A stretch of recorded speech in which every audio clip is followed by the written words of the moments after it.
हां दिव्या. हो आजी. हां पंढरपूरला आता दिंडी चाललेली आहे बघ. हो. तर त्या दिंडीतून वारकऱ्यांना असं येऊन ते चॅनलवाले हे आपलं येतात ना पुढं माईक धरून विचारतात.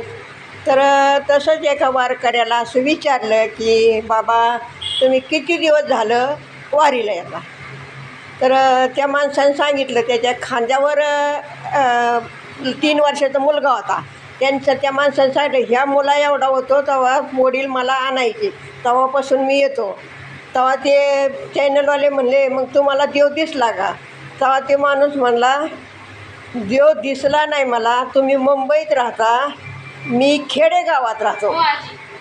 तर खेडेगावात असल्यामुळं तिथं कसं तुमच्या मुंबईत कुत्रे नाहीत, आमच्या खेडेगावात कुत्रे आहेत. एक कुत्रं रात्रीचं भुकलं की सगळे कुत्रे भुकतील. बरोबर आजी. तर ते कुत्रे भुकल्यावर मग ते त्यांना वाटतं का नाही हे कुत्रे कशासाठी भुकले. तर तेव्हा ते माणूस म्हणला की जसं त्या एका कुत्र्यामुळं सगळे कुत्रे गोळा होते आणि ते सगळे कुत्रे गोळा होते आणि ते मग असं त्यांना वाटतं की काहीतरी झालं आहे म्हणून ते दंगा करायला लागते. तर त्याचप्रमाणे बापानो देव आपल्यातच आहे. पंढरपूरच्या दिंडीत एकमेकांच्या पाया पडतात का नाही लोक. हो.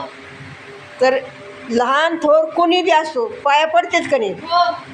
तर ते तसंच बापानो आपल्यात सुद्धा देव आहे. तर आपल्यातला देव जर निघून गेला समजा जातो ना, हो.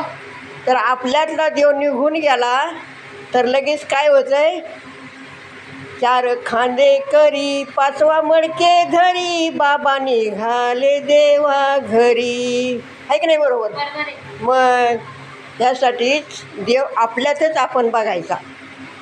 तर कसा वाटला व्हिडिओ शेवटपर्यंत बघितल्याबद्दल धन्यवाद आणि कमेंट करायला विसरू नका.